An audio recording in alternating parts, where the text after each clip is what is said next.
자, 오늘 본문 말씀을 보면은요. 오늘 본문 말씀은 공관복음, 마태복음, 마가복음, 누가복음 그 세 곳에 똑같이 등장하는 세 번이나 반복되는 말씀입니다. 그 이야기인즉슨 중요하다는 얘기겠죠. 그렇게 중요하니까 각자가 다 쓰고 싶은 이야기들이 얼마나 많겠습니까? 예수님과 3년을 같이 사역을 하면서 본 게 많을 텐데 이걸 공통적으로 다 들었다는 얘기는 이제 중요한 이야기입니다.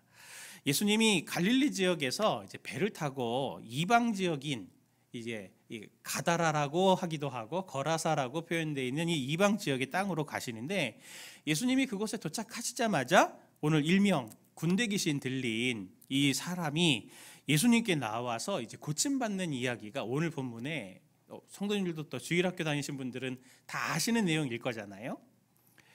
오늘 27절 29절 말씀을 보면은 이 귀신 들린 자를 아주 자세하게 묘사를 합니다.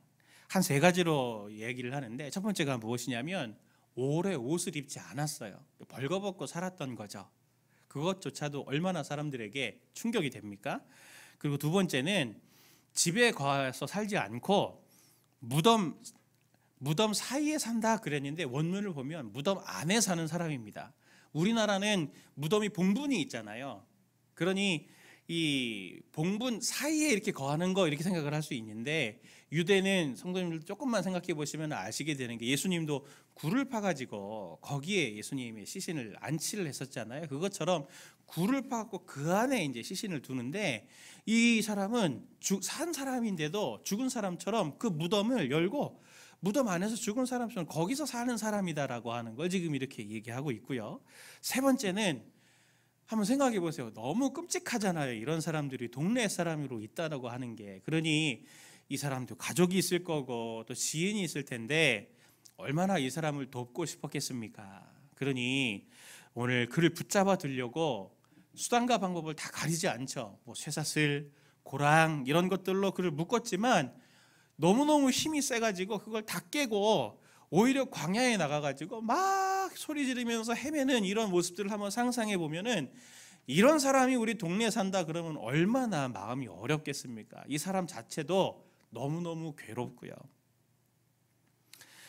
이게 사실 이 악의 세력이 가지고 있는 파괴적인 모습을, 죄와 악의 세력들이 보여주는 그 파괴적인 모습들을 이렇게 형상화해서 우리에게 보여주는 것인데, 한 사람이 귀신에 들리니까, 악의 권세에 사로잡히게 되니까 얼마나 한 사람의 인격도 파괴적이 되고 그 주변에 있는 사람들도 같이 고통을 당하나라고 하는 것들을 이렇게 보게 됩니다. 한 인격이 완전히 망가졌죠. 옷을 입지 않았기 때문에 수치가 일상이고, 그리고 자신의 의지와는 상관없는 환경에 살아야 되는 거잖아요. 귀신이 들려서. 그리고 세 번째는, 주변 사람들에 의해서 쇠사슬과 고랑에 매인다고 한번 생각해 보세요. 이게 비인격적인 대우를 받는 거잖아요. 물리적으로 억압을 당한다고 하는 것 자체가. 그리고 주변 사람들이 그렇게 비인격적으로라도 대해서 해서라도 그를 도우려고 하지만 어떻습니까? 전혀 그런 도움이 되지 않아요. 그래서 저는 이 말씀을 묵상하면서 무슨 생각이 들었냐면, 이 귀신 들린 이 사람의 이런 삶의 모습이 우리랑 참 비슷하다 생각을 하게 됩니다. 우리는 귀신 들리지 않았지만 이 죄의 영향력을 우리가 그렇게 받게 되잖아요. 그래서 때로는 수치스러운 일도 우리 삶에 이런저런 일들 당하게 되고, 내 의지와는 상관없이 죄의 영향력이 있게 되니까요. 그리고 또 이 사람과 마찬가지로 나의 의지와는 상관없는 환경에 처하게 되는 경우들도 있죠. 저도 이렇게 될 줄 몰랐습니다. 제 의지와 상관없이 이런 사람들과 제가 이렇게, 저는 좋은 뜻으로 말을 하는 거지만 성도님들도 한번 생각해 보세요. 내가 내 삶을 이렇게 살고 싶어서 어떤 계획 속에 있으셨나요? 그렇지 않죠? 하나님이 거기서 인도하심과 보호하심이 있어서 오늘 이만큼까지도 왔지만, 때로는 내가 원치 않던 수치 자리에 빠지기도 하고 고난의 자리에 빠지기도 하고, 이런 일들이 우리 삶에 있잖아요. 피하고 싶은 그런 상황들. 그리고 또 보십시오. 사람들이 우리를 비인격적으로 대하거나 또 그런 상황들에 처해서 참 고난당하는 이런 영향력들이 있는 것은, 이게 정도의 차이만 있을 뿐이지 우리 삶에 있는 내 안과 내 밖에 있는 죄의 영향력들을 우리가 이렇게 받기 때문에 참 이런 고통스러운 삶을 우리가 이렇게 이어가고 있다라고 하는 것을 우리도 이렇게 삶으로 증명해서 보게 되는데, 얼마나 힘듭니까? 그런데 오늘 그가 지금 어떻게 되었습니까? 한 사람의 발 아래 모든 것들이 정리가 되고 회복이 되고, 한 사람의 발 아래 온전한 정신, 그리고 온전하게 옷을 입고 누가 보더라도 완전하게 정상인 사람의 모습으로 오늘 회복되는 모습들을 오늘 우리가 지금 이렇게 보고 있습니다. 성도님들도 신앙생활하면서 오늘 제가 설교 제목을 그렇게 잡았지만, 신앙생활은 왜 그토록 어려운가 이렇게 잡았지만, 다 어떤 때 그런 생각 한번 안 해보셨어요? 저는 모태신앙이거든요. 저도 주일학교 때부터 쭉 자랐지만 믿기만 하면 된다며 주일학교 선생님한테 배웠어요. 믿기만 하면 구원을 받고, 믿기만 하면 하나님께서 인도해 주신다고 하고 도와주신다고 했는데, 그게 아니잖아요. 아니, 내가 속은 거 아닌가? 뭐 할 게 이렇게 많고 뭐 날마다 이렇게 마치 짐을 더 이렇게 막 지우는 것 같이 막, 그래서 그 짐을 지우는 게 때로는 이 한 주 한 주가 더 이렇게 덧대어 가면서 나는 그렇게 살지 못해서 죄책감이 막 더 이렇게 막 쌓아지는 것 같으면서, 차라리 내가 예수님을 안 믿었으면, 몰랐으면 내가 더 훨씬 더 자유함이 있었을 텐데, 진리를 알면 자유케 된다고 그랬는데 진리를 하니 더 삶이 힘들어지는 건 아닌가? 이런 생각들을 안 해보셨죠? 저보다는 훨씬 더 성숙하셔가지고 그런 고민 안 하셨을 텐데, 저는 그런 고민을 사실 좀 했어요. 그래서 한때는 사춘기 때 정말 한 2년은 제가 교회를 안 나갔습니다. 헌금 가지고 오락실 가고 그렇게 반항하는 세월도 제가 이제 좀 지났는데, 신앙생활이 왜 그렇게 힘든가요? 예배를 잘 못 드려서 그런가요? 기도나 또 헌금이나 봉사나 순종이나 이런 것들을 잘 안 해서, 그래서 우리의 신앙생활이 이렇게 힘든가요? 신앙생활을 제대로 해보고 싶고 또 그렇게 잘하고 싶은 순전한 마음을 가지셨기 때문에 사실 한 주일간 굉장히 피곤하고 지친 삶을 사셨음에도 오늘 이 자리에 하나님의 은혜를 구하며 이렇게 나오신 성도님들은 정말 귀하신 분들 아닙니까? 우리가 말씀을 통해 정답을 아는데, 해야 될 것을 아는데 그게 안 될 때 진짜 괴롭죠? 저도 목사로서 제일 괴로울 때가 바로 그런 때입니다. 좀 그럴 때 저도 많아요. 이찬수 목사님이시라면 이런 문제 정말 지혜롭게 그렇게 또 위로가 되고 성도님들에게 힘이 됐을 텐데 난 정말 아직도 멀었구나, 이런 생각들 할 때가 참 많은데, 성도님들을 만나서 상담을 하다 보면 신앙생활하다가 지친 성도들을 종종 만나게 됩니다. 자신의 연약함 때문에, 순종하지 못하는 자신의 무력감 때문에, 그리고 또 아무리 노력을 해도 습관적인 나만 알고 있는 죄들이 있잖아요. 작지만. 근데 그걸 극복해 보려고 하면 할수록 또 반복해서 죄를 짓게 되고, 또 그걸 극복하지 못하게 되는 자기 자신을 보면서 이거 정말 신앙생활은 어렵고 정말 포기하고 싶다 하는 그런 생각 드시는 분들도 종종 있을 겁니다. 저는 제 자신의 그런 죄성들을 볼 때 뭐와 비슷한가 생각이 들냐면, 이 야생마 같다는 생각을 하게 됩니다. 비유적으로 한번 얘가 날뛰기 시작하면은 걷잡을 수가 없어요. 그 물건 하나가 사고 싶으면 자다가도 생각이 나고 막 그런 때 있으시죠? 막 뭐 하나 꽂히면은 계속 뭐 하다가도 그게 생각이 나고 이걸 뭐 억제하려고 해봐도 이거 잘 안 되고, 막 얘는 더 막 이렇게 날뛰는 이걸 보면서 정말 내 인격과 인내력과 이해심 내가 이거밖에 안 되나라고 하는, 네가 목사인데도 언제 너는 인간이 될래? 막 이런 생각들을 하면서 11계명이 생각이 나죠. 들키지 말자. 들키면 안 된다. 이런 생각을 할 때가 있습니다. 하나님의 음성은 그게 아니라고 하는 걸 들어서 알매도 불구하고 유튜브가 더 좋고 TV 시리즈가 훨씬 더 좋고, 그리고 다른 좋아하는 것들을 계속 탐닉하고자 하는 마음들이 생기죠. 이 야생마의 실체는 무엇이냐면, 오늘 이 귀신 들린 자는 죄의 권세가 가지고 오는 이 파괴적인 모습을 아주 확연하게 보여주는 거라고 제가 말씀드렸지 않습니까?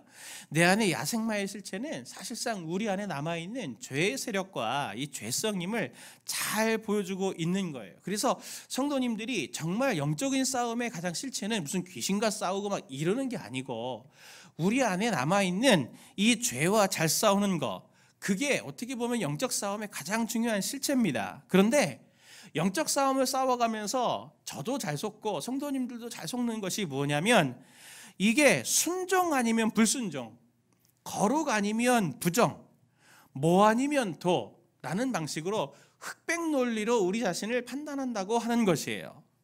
이분법적 방식으로 신앙생활을 생각하는 거죠. 그렇지 않나요? 아마 아닙니다. 얘기는 안 하겠습니다. 그 이분법적인 방식으로 우리 삶이 다 이해가 됩니까? 제가 볼 때 그렇지 않거든요. 제가 보니까 신앙생활 한다고 하는 것은 조금 더 만약 흰 것을 선한 것이라고 하고 악한 것을 흑색이라고 한다면 좀 더 흰 거를 선택해 나가는 방식이죠. 항상. 예, 조금 더 어두운 것이 아니라 조금 더 하얀 것을 선택해 나가는 방식으로 우리의 삶이 살아가게 되는 건데, 우리가 구원받았다고 하지만 현재 상태를 이렇게 보면 일부분은 구원받아서 하나님의 구원의 은총을 누리는 부분들이 있고, 아직 어떤 부분들은 아직 미성숙하고 온전해지지 못해서 죄의 영향력들을 훨씬 더 많이 받아가는, 그래서 점점 하나님께서 주시는 구원의 최종적인 완성을 기다리고 있는 상태가 우리의 모습입니다. 그러니 우리는 어떤 것들을 바라보는 게 중요하냐면, 우리는 어떤 것들을 바라보기 쉽냐면 훨씬 더 죄의 영향력을 많이 받는 것들을 바라보면서 낭망하기 쉬운 상태를 많이들 가져가세요. 그래서 우리는 여전히 하나님의 손길이 닿아서 구원이 필요한 영역들이 있는 자라고 하는 것을 인정도 해야 됩니다. 이걸 바울은 어떻게 말하냐면 에베소서 6장 12절에서 이렇게 말합니다. 우리의 씨름은 혈과 육을 상대하는 것이 아니요 통치자들과 권세들과 이 어둠의 세상의 주권자들과 하늘에 있는 악의 영들을 상대함이라. 우리의 상태는 계속 씨름하고 있는 상태라고 하는 거죠. 죄의 세력과 싸우고 그 싸움이 계속 남아있는 상태입니다. 그래서 성도님들이 저에게 이렇게 질문하죠. 목사님, 너무너무 삶이 지칩니다. 왜 싸우면서 매일 승리하지 못하고 매 날마다 낙심하게 되고 포기하고 싶은 마음이 생기나요? 제가 믿음이 부족해서입니까? 라고 이렇게 물어보시는데, 성도님들이 그런 질문을 제기하시면 제가 그 성도님들에게는 이렇게 질문을 합니다. 어떤 질문을 하냐면, 예수님은 누구십니까? 성도님에게 예수님은 누구세요? 한번 스스로 성도님들도 한번 질문에 답을 한번 해보세요. 성도님들에게 예수님은 누구십니까? 답을 해보셨어요, 속으로? 사실 이 질문은 누가복음 전체에서 굉장히 중요한 반복되는 질문 중에 하나입니다. 오늘 보면 바로 앞에 갈릴리의 폭풍을 잠잠케 하시는 기적을 예수님이 행하시거든요. 그때 제자들이 이렇게 질문을 합니다. 누가복음 8장 25절 보면 같이 한번 읽어볼까요? 시작. 제자들에게 이르시되 너희 믿음이 어디 있느냐 하시니 그들이 두려워하고 놀랍게 여겨 서로 말하되 그가 누구이기에 바람과 물을 명하여 순종하는가 하더라. 그가 누구냐? 예수님이 누구냐? 읽는 사람으로 하여금 계속 그 질문을 여러 반복적으로 질문하게 하는데, 오늘도 주님은 우리에게 이 말씀을 통해서 우리에게 질문하세요. 너 그렇게 힘들어하는데 너에게 있어서 예수님은 누구냐? 오늘 이 거라사 광인의 이야기는 이 앞에 제자들이 묻는 그가 누구냐라고 하는 질문에 대한 답을 사실 보여주는 이야기입니다. 그 질문에 대한 답을 지금 거라사 광인이 보여주는 거죠. 누가복음 8장 28절 말씀을 보면 어떻게 말을 하냐면, 오늘 우리가 읽은 말씀이죠. 같이 함께 볼까요? 시작. 예수를 보고 부르짖으며 그 앞에 엎드려 큰 소리로 불러 이르되 지극히 높으신 하나님의 아들 예수여. 여기까지만 읽겠습니다. 앞에서 제자들은 그가 누구냐, 그가 누구이기에 얘기했는데 이 귀신이 거기에 대한 답을 말해주고 있죠. 뭐라고 말합니까? 지극히 높으신 하나님의 아들 예수시라고. 예수님은 지극히 높으신 하나님의 아들이라고 말합니다. 또 30절 31절 말씀 보면 예수께서 내 이름이 무엇이냐 물으신즉 이르되 군대라 하니 이는 많은 귀신이 들렸습니다. 무적행으로 들어가라 하지 마시기를 간구하더니. 귀신에게 예수님은 귀신을 무적행에 넣으실 수 있는 권세가 있는 분이다, 힘이 있는 분이다 라고 하는 걸 말하고 있어요. 이 귀신이 쇠스랑도 끊고 고랑도 끊고 했던 건 군대여서 그들이 많고 힘이 있어서였다고 그랬잖아요. 그 군대가 제압될 만큼, 무적행으로 들어가라 하실 만큼 힘이 있는 분이다라고 하는 예수님의 실체를 오늘 이 거라사 광인이 보여주는데, 제가 이 말씀을 왜 이렇게 드리냐면, 다시 돌아가서 제 안에 있는 죄성의 야생마, 성도님들 안에 있는, 아무리 내가 절제하려고 하고 아무리 순종해 보려고 하고 이 유혹도 내가 이겨보려고 하는 그 유혹들이 있지만, 해보려고 해보면 할수록 좌절과 낙담과 어려움을 주는 이 야생마를, 내 안에 있는 죄성을, 죄의 세력을 억제할 수 있는 것은 누구냐라고 하는 것에 대한 답을 오늘 성경은 우리에게 준다는 거죠. 누굽니까? 예수 그리스도라고 하는 거죠. 이걸 모르는 사람들이 없어요. 그렇죠? 다 아시죠? 모르셨나요? 오늘 처음 들으셨나요? 예, 목사님은 뻔한 얘기를 저렇게 어렵게 하시네. 그게 아닙니다. 제가 뭘 여쭤보고 싶냐면, 머리로는 다 안다는 거예요.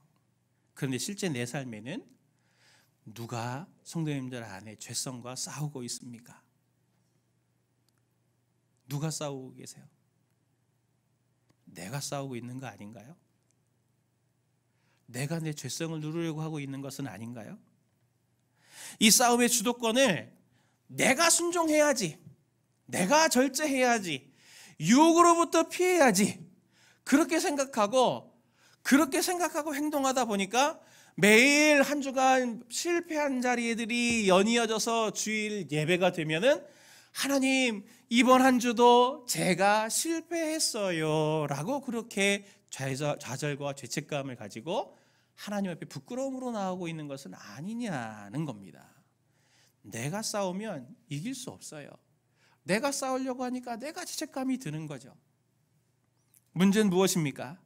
성도님들이 하나님께 도움을 구하고 기도하는 실체의 내면을 한번 꼬집어 보세요. 뜯어 보세요. 한번 이렇게. 저는 성도님들이 하나님께, 하나님 제가 도움이 필요합니다, 은혜가 필요합니다, 저를 도와주십시오 라고 말할 때 무엇을 생각하냐면, 음료수 있죠? 2% 부족할 때 이 음료수를 먹으면 그 부족한 2%가 채워집니다. 그러니 이 음료수를 드세요 해서 이름을 2% 부족할 때라고 지었잖아요, 예전에. 예, 이게 딱 우리 신앙생활하는 형태인 거죠. 하나님 제가 2%가 부족합니다, 한 10%가 부족한데 10%를 채워주시면 제가 할 수 있을 것 같아요. 그러니 10%를 도와주십시오, 20%를 도와주십시오, 2%를 도와주십시오. 이런 형태 아닌가요? 자기 자신에 대한 신뢰는 90이고 하나님은 한 10%만 도와주시면 돼요. 하나님이 요만큼만 도와주시면 제가 제 진로를 이렇게 뚫고 가서 행복을 찾아서 갈 수 있을 것 같은데, 제 힘이 요만큼 부족하니 요만큼을 좀 도와주세요, 요 환경을 좀 요렇게만 도와주세요. 우리가 그런 방식으로 하나님께 의지하면서 살아가고 있는 것은 아니냐 하는 겁니다. 오늘 고라사 강인이 보여주는 게 뭔가요? 수단과 방법 다 동원해도 우리 힘으로는 답이 안 나온다는 것을 보여줍니다. 우리가 신앙생활하는 방식이 부족한 그 몇 프로를 도와주세요라고 하는 이런 방식은, 사실 그런 방식의 신앙생활은 천주교식 신앙 방식이에요. 천주교는 부가된 은혜라고 하거든요. 하나님이 우리에게 기본적인 은혜 주신 것들에 몇 프로를 더 채워주시는 방식으로 해서 우리를 구원하신다는 방식이 천주교 방식이에요. 근데 많은 분들이 그럴 것 같으면 우리 다들 성당 가야죠. 지금 이제 다 예수님 아래 지금 개신교라고 하는데도 다 보면 신앙생활하는 방식은 천주교식 방식으로 우리가 지금 다 신앙생활하고 있는 거 아닌가요? 바울은 우리 힘으로 죄와 싸우려고 하는 신앙생활이 얼마나 허무한지를 자신의 경험에 비추어서 이렇게 말한 적이 있습니다. 로마서 7장 23절부터 25절인데 같이 함께 봅니다. 시작. 내 지체 속에서 한 다른 법이 내 마음의 법과 싸워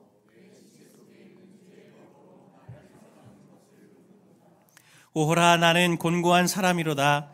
이 사망의 몸에서 누가 나를 건져내랴. 우리 주 예수 그리스도로 말미암아 하나님께 감사하리로다.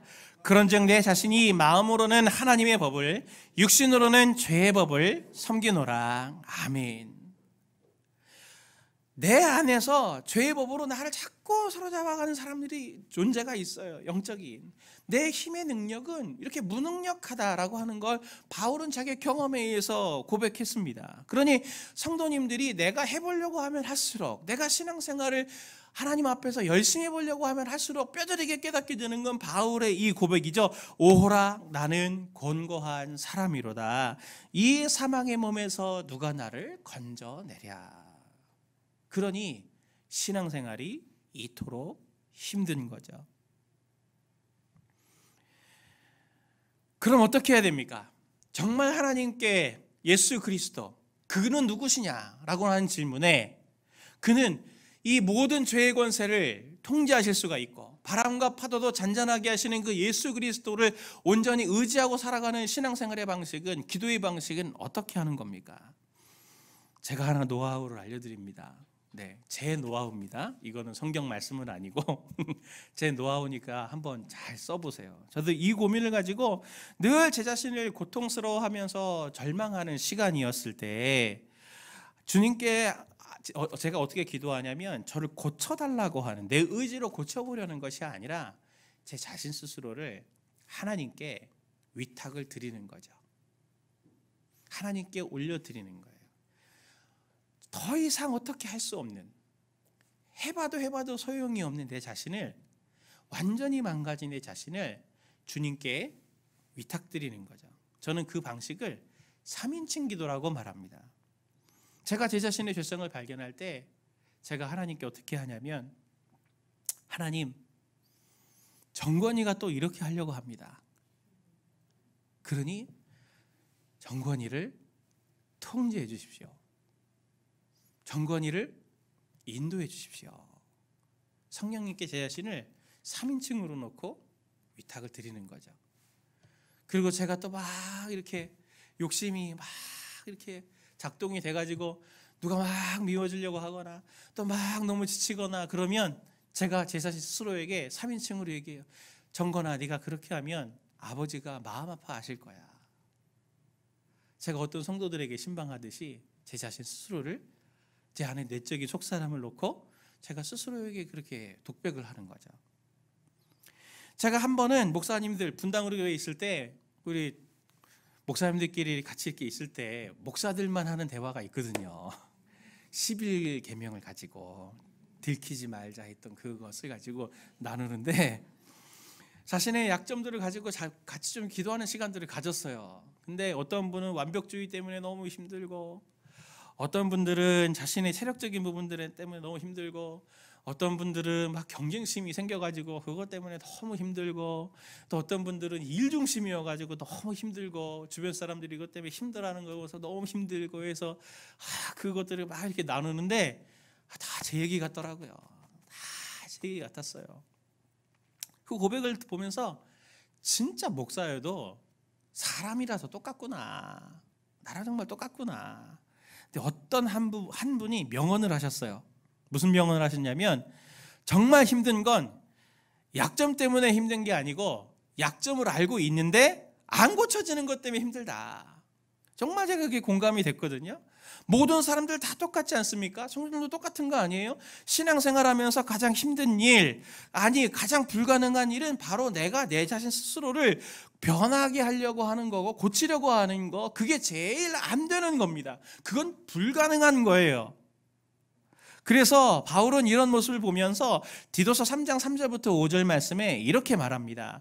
우리도 전에는 어리석은 자요, 순종하지 아니한 자요, 속은 자요, 여러 가지 정욕과 행락에 종노릇한 자요, 악독과 투기를 일삼은 자요, 가증스러운 자요, 피차 미워한 자였으나 우리 구주 하나님의 자비와 사람 사랑하심으로 나타날 때에 우리를 구원하시되 우리가 행한 바 의로운 행위로 말미암지 아니하고 오직 그의 긍휼하심을 따라 중생의 씻음과 성령의 새롭게 하심으로 하셨나니.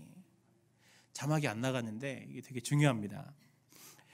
오직 그의 긍휼을 하심을 따라 중생의 씻음과 성령의 새롭게 하심으로 하셨나니.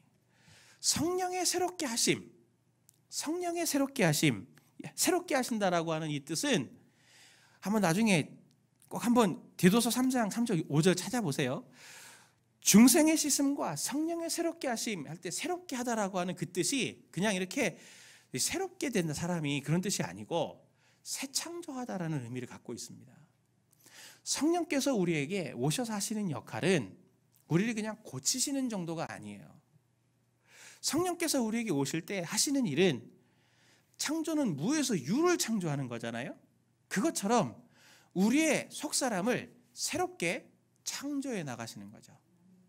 성령 하나님은 하나님이시기 때문에, 창조주 하나님이시기 때문에 그분이 오시면 우리 안에서 우리를 고치시는 게 아니고 새롭게 창조하시는 일을 일으켜 가시는 분이세요. 그래서 죄와 죄성들을 이겨내게 하시는 분이신 거죠.